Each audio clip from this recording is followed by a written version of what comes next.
il faut faire un petit effort d'imagination pour bien comprendre les conséquences d'une amblyopie. Quand les gens disent « je vois 2/10 », on a tendance il suffit de mettre un petit filtre devant l'œil et puis qu'on va baisser la vision jusqu'à 2/10 et on pense qu'un sujet amblyope voit de cette façon-là. C'est complètement erroné.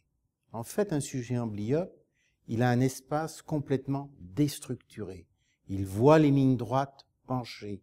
J'ai un patient, par exemple, qui me décrivait, je lui demandais devant la caméra, comme aujourd'hui, je lui demandais de décrire comment il me voyait avec son œil amblyope.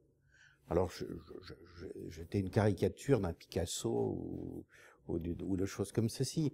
J'avais un petit œil droit, un gros œil gauche, un nez extrêmement proéminent. Il y avait une partie de la mâchoire qui n'était pas à sa place.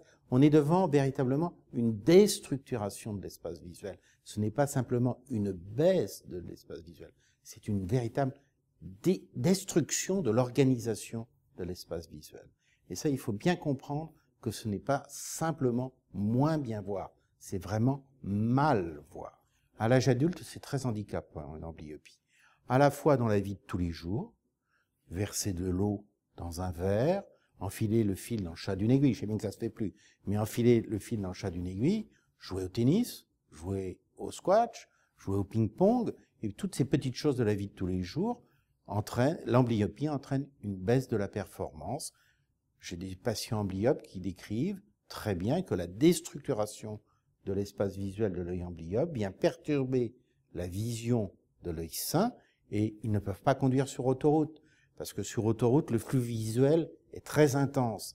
Et comme le flux visuel est très intense, le cerveau est saturé d'images et ne peut pas mettre en place des mécanismes pour oublier une image. Il y a tellement d'informations qu'il est véritablement aux limites.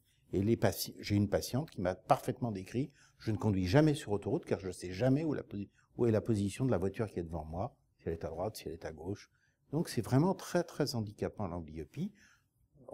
On va au cinéma en relief, on ne voit absolument pas le relief, on croit voir le relief, mais on ne le perçoit pas. Donc on a véritablement une relation avec son espace qui est perturbée. Par ailleurs, certains métiers sont interdits. Ils sont marginaux. Pilote de chasse, tout le monde ne va pas devenir pilote de chasse. Pilote d'avion, conducteur de TGV, mais il y a certains métiers où l'amblyopie est un véritable handicap.